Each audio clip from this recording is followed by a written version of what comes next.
মারল কেন? প্রশাসন জবাবটা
আমার ভাইকে মারল কেন?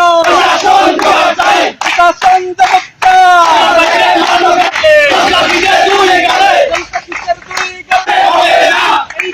হবে না।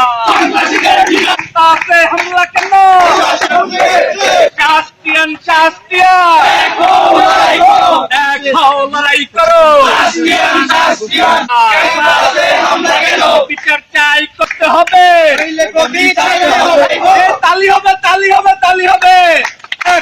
লড়াই করো। দেখেছে রে, দেখেছে লেগেছে রে, আমার ভাইকে মারলো কেন?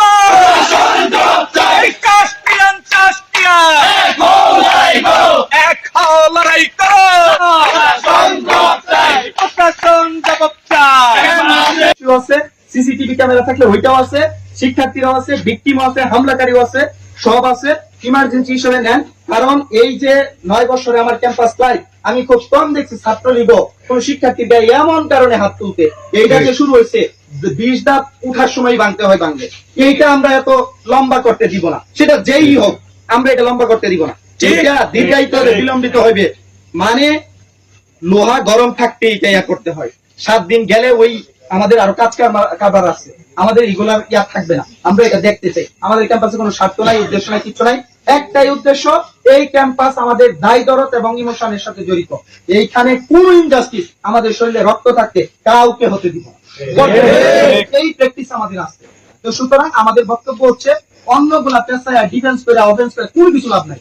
আমাদের গ্যাপটা যে জায়গায় হচ্ছে সেটা ধরে আগাই। গ্যাপটা হচ্ছে সময় নিয়ে আমরা কথা বলি। শিক্ষার্থীদের দাবি আগামীকাল বিকাল, আর আমাদের পরামর্শ আপনি এটাকে ইমার্জেন্সি ডিল করে বাকি সব কাজ বন্ধ, প্রয়োজনে শিক্ষার্থীরা ক্লাস বন্ধ করবে, অসুবিধা কি? আমাকে মারবে আর আমি ক্লাস করবো না? কিছু ইমার্জেন্সি নেই, এই ইস্যুর উপরে কোনো ইমার্জেন্সি ইস্যুই নাই।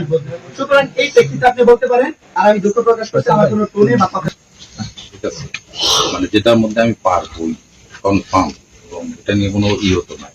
আর এই বিষয়গুলা এই জন্য আমি ম্যাক্সিমামটা আমি একটু চেষ্টা করি যে কমিটির বিষয়গুলো থাকার একটু চেষ্টা করি। তো কালকে আমি ডাকবো ওনাদেরকে 11টার সময়। হোপফুলি ওনারা বাসায় যাবে, তারপরে কালকে দেখে আমাদের একটু রেশনাল, মানে আমরা কালকে আমি বলছি আমরা ওনারা বসবে, কথা বলবে, একটা স্টক আউট করবে। ধরো ওকেই ডাকলো, তোমাকে ডাকলো, ওকে ডাকলো, যারা ছিল তাদের কথা তো একটু শুনতে হবে নাকি? আমি ফয়জাল, আমি যে কোনো জিনিস একটা সিস্টেমেটিক করতে হোক, সবকিছু যদি মনে করো, মানে আমি চাচ্ছি জাস্টিসটা এনশিওর। আমার বিশ্বাস রাখাটা আমি মনে করি sir I will be happy এই কনসিডারেশনটা। তোমার সাথে কিন্তু আমার অনেকবার কথা হচ্ছে, প্রত্যেকটা প্রত্যেকের সাথে আমার কথা হচ্ছে। দেখো আমি কিন্তু শুরু থেকে তোমাদের কোঅপারেশনটা চাচ্ছি, তোমরা আমাকে একটু হেল্প করো। আমাদের জায়গা থেকে আমাদের সর্বোচ্চ বিশ্বাস এবং আস্থা আসতে বলে আমরা আসছি। তো এখন আমাদের মনে হয় আমাদের দাবিগুলো মোটামুটি ক্লিয়ার। আমি তোমাদের আমাদের আরেকটা দাবি, ওরা আমাকে বলতেছে যে ওই প্রথম যেটা বলছিলাম যে কলেজের একাডেমিক যে নিরাপত্তা, তার যে ব্যক্তিগত নিরাপত্তা, সেটাও যাতে এনশিওর করা হয়। আমাদের কাছে মনে হয় যে স্যার আমরা অতটুকুর মধ্যেই থাকি, অনেক রাত হয়েছে। আজকের জন্য আপনারা আপনাদের অবশ্যই ডিসিশন নেবেন। আমরা বিচার প্রত্যাশী। আমরা মনে হয় আজকে এখানে শেষ করতে পারি স্যার। আমরা মনে হয় এখানে শেষ করতে পারি।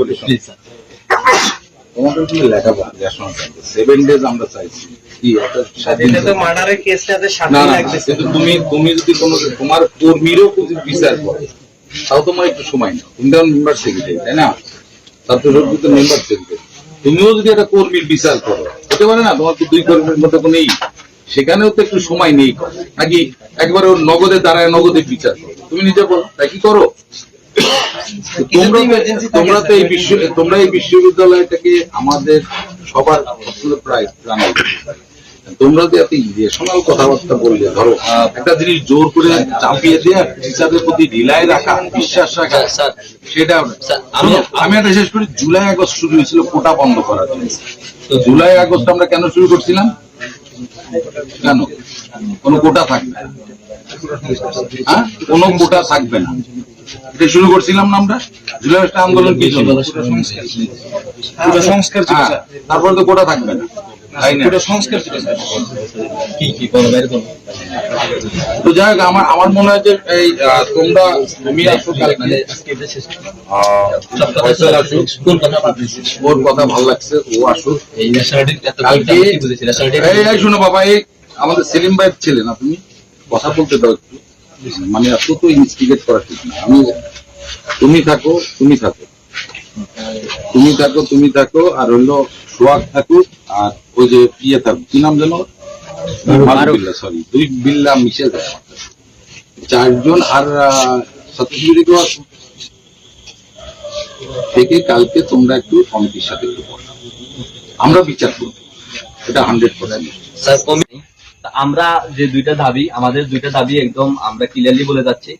তারপরে আমরা বিশ্বাস করি আপনার ছাত্রদের পক্ষে, এবং নাসিম ভাই এত সুন্দর করে বলছে, তারপরে আর আমাদের আর কারো কোনো কথা নেই। আমাদের দুইটা দাবি, 1 নাম্বার দাবি হলো যে আগামীকালের মধ্যে ইমার্জেন্সি হিসাবে নিয়ে এই ঘটনার দ্রুত বিচার নিষ্পত্তি করতে হবে।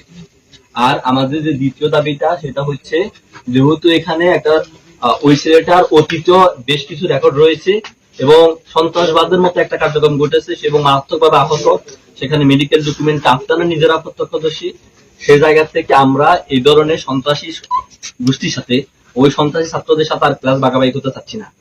তো সুতরাং আমরা এমন দৃষ্টান্তমূলক শাস্তি চাচ্ছি যাতে এই ক্যাম্পাসের যে মান রয়েছে, যে সুনাম রয়েছে, সেটা অক্ষুণ্ণ থাকে।